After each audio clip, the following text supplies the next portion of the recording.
I started this game by scouting my team and the enemy team. The main things I'm looking for is the bot matchup, the junglers, and then the mid laners. I'm taking note of who's going to be stronger when and who is going to be ganking first in the jungle. A thing to note for the mid laners is if they can roam and if they have any global ultimates that you should be looking out for. I'm playing Samira, so I go ahead and start with the Doran's Blade so I get the extra health, AD, and Omnivamp, which goes really well with Samira's kit. Getting into the lane, I want to have some level 2 control just because me and Swain have a really strong level 2 and we have a lot of kill pressure in lane. We do a little bit of trading and poking, but ultimately I'm just trying to get good control of the wave and make sure I can poke them down any chance that I get. I miss a few minions, but we do end up getting the level 2 first. Unfortunately, Swain had used his E right before we hit the level 2 and didn't manage to hit it, so it kind of was a waste. We take the small advantage and we managed to get the wave under tower, so it's not all bad. The lane was pretty slow, so we just did some farming, some trading, and ultimately Swain and I were just looking for the pick. Swain does manage to catch Senna, but unfortunately can't kill her, and I'm too low to really follow up, so we kind of end up griefing here, and I go back in, which was a mistake on my part. He catches the Aphelios, but we're not quite able to make anything happen. Swain does get taken down, but I'm able to walk out luckily, so I just go ahead and take a reset.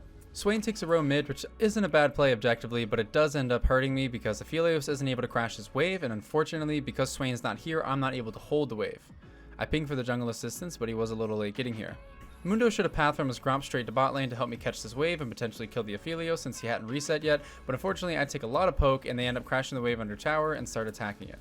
Mundo paths from wolves, which is a bit inefficient, but he still makes his way down here, but by the time he gets here I'm already poked out and I'm no longer in the fight. Despite the 2v1, he does take the fight, which isn't a bad deal at all, but he switches from the Aphelios to the Senna, which was a mistake, and the split focus ends up getting him killed. Senna oversteps here, and as Swain walks in the lane, he manages to land a quick E on her, pulling her back towards us, and we pick up a free kill. Aphelios is also overextended, and because I have just so much damage and tempo now and I get the reset, I'm able to pick up another kill for free. Swain and I overpush just a little bit, and Vi manages to catch a pretty good ult to me. Luckily, I can just dash away, and she doesn't really have anything else to follow it up with, so we end up just walking this out. Senna walks blindly into the Mundo, which grants us one free kill and actually gives me a little reset here. Not able to use it because I'm too low of health, so I just end up kind of kiting it out. I wait for my W to come back up here, and then I use that to bait the Aphelios back into me. Not like he was going to live anyways, but just in case, I made him walk back towards me. Getting back to the lane, I have a pretty strong lead, and I want to do a cheese because I see that Swain already has his Zhonya's finished, and he has his ultimate up. So we hide in the bush with a pink ward to see if we can't get a cheese off. Swain misses the E on the engage, but it's really no problem because we're just able to run him down anyways. I use my flash to get in and proc my passive so that I can get my ultimate off. I get a free kill and get some damage onto the Aphelios, and then we're able to pick him up too. Swain comes into the lane and tries to do a flash E, but ends up missing. Luckily, I'm close enough to where I can still catch the pick on the Senna. I'm able to proc my ultimate on the Aphelios, dash in, and get a nice ultimate off. However, the ultimate is just shy of being able to finish him. We end up just forcing him off the wave a bit, and he's staying with about 50 health, which is a telltale sign that somebody else is coming. And surely enough, Vi shows up immediately after to kill Swain and I. A fight breaks out bot lane and I start pathing down with Swain. Unfortunately, the fight's looking a little scuffed, but then Vigor kind of turns it around. At this point, I know I have a good engage because I see that they're all grouped up and I'm able to proc my passive. They get split up and I'm able to dash in and pick up a free kill, get a reset, and then get my ultimate off on the Senna as well. And now we have the dragon up, so not only did we just score ourselves 3 kills and only lose 1, but now we have the dragon pressure and we can get the objective. Unfortunately, we don't take the dragon and we actually end up fighting in the enemy jungle, which isn't the best move, but we pick up the kill on the Vi. However, Set shows up with Senna and they start to take a fight that really isn't a winning one. I'm split from over the wall taking damage from the golems. Senna kind of pushes me out with the Q, and from here, I just don't really want to fight anymore. The rest of them have shown up and we've already taken too long, and they start missing pinging me like it's my problem. But we should have just backed off and then just taken the dragon, but they greeted for more kills and I decided to follow. Xerath underestimates my damage and tries to get an engage on me. I'm able to absolutely demolish him. He doesn't stand a chance when he's in my close range. Aphelios walks in the lane, but doesn't really have the space to run me down. He does have the Q from his green gun, but doesn't manage to hit it, so I'm able to walk out. I start pacing back up just to see if I can bait the Aphelios back in, just to secure his death. Shortly after Aphelios dies, Vi decides to join the fight and manages to get herself killed as well. Set decides to join the party and go in one by one, failing his flash, and then just giving us another kill for free.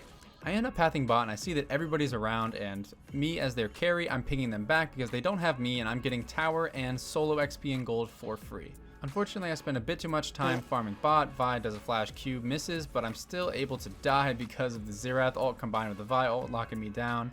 I see the drag spawning, so I'm sort of pinging my team back because I don't want anybody to die before the dragon because I want to be able to secure it. Vigor manages to pick the Xerath bot, which is great, and now the Mundo's moving in to start another scrap. I'm taking the enemy red buff because, you know, ADC things. Vi makes the mistake of engaging without realizing I'm there. Set follows up with 0 health, and I'm able to pick up 2 free kills, and then dash on the Senna to finish her off as well. For some reason, this genius Set decides to TP in to try to stop the dragon, and inevitably just gives us another free kill, and the dragon on top of it. I see that Aatrox is caught out, and because my team wants to respond, I start pinging them back, because as their carry, I don't want them to take a fight without me. It's better to lose the Aatrox and fight a 3v3 than for them to engage on a losing 2v3. Xerath ults in, finishing the Swain, and it's looking pretty scuffed. Luckily, Mundo is able to run out down towards me and pick up the kill on the Vi really quickly. I'm able to clean up the Set, and then I start running down the Aphelios. I exhaust the Aphelios just to make sure he can't get away, and I'm able to pick up another free kill, and we have Veigar pushing down the mid lane, even getting the inhib. I start pinging the Baron because since most of them are dead and I know that Veigar has enough pressure mid that they can't come and stop us, Mundo and I can just duo the Baron. Mundo and I end up securing a free Baron, and then we just go ahead and take a reset and we get ready to end the game. I'm also now on my 3-item power spike with Baron, and we're so ahead that all we have to do is group up at this point. I typed to my team that I only want to fight as 4 because with Veigar and myself being as strong as we are, there's no reason for us to split up, and there's no reason for the rest of our team to fight without us because how strong we are. Aatrox is fine to split here because Veigar and I are so strong that we can win the 4v5, and having the extra pressure benefits us, but depending on the game, sometimes you don't even want to do that. You see the Senna and Vi are caught out here, and they instantly pick the Senna, and then the Vi is trying to get away, and we eventually run her down. Veigar flashes the wall like a madman. He manages to catch her with the end of his cage, and we get to pick up another free kill on the Vi. At this point, it's a 4v3, and we have the Baron buff pushing in, so it looks pretty scuffed for them. Drop the Aphelios. Set does a last-ditch effort trying to save the game, but isn't able to do so. Finally, the enemy team surrendered, and we were able to catch the free victory. If you're interested in a VOD review coaching session or video, then head over to my Patreon and you can pick one up for only $5 a month, every month. I'm also a part of an awesome Discord community called the Hotspot Gamers. It's full of coaches and players who are dedicated to getting better. Some players and coaches even offer free sessions throughout the week. We're always hanging out and here to help, and we also do 10-man in-houses if you're interested in playing. If you've enjoyed this video, please consider subscribing. I put a lot of effort into these videos and I really would appreciate any and all support. Thank you for watching, and I'll see you in the next one.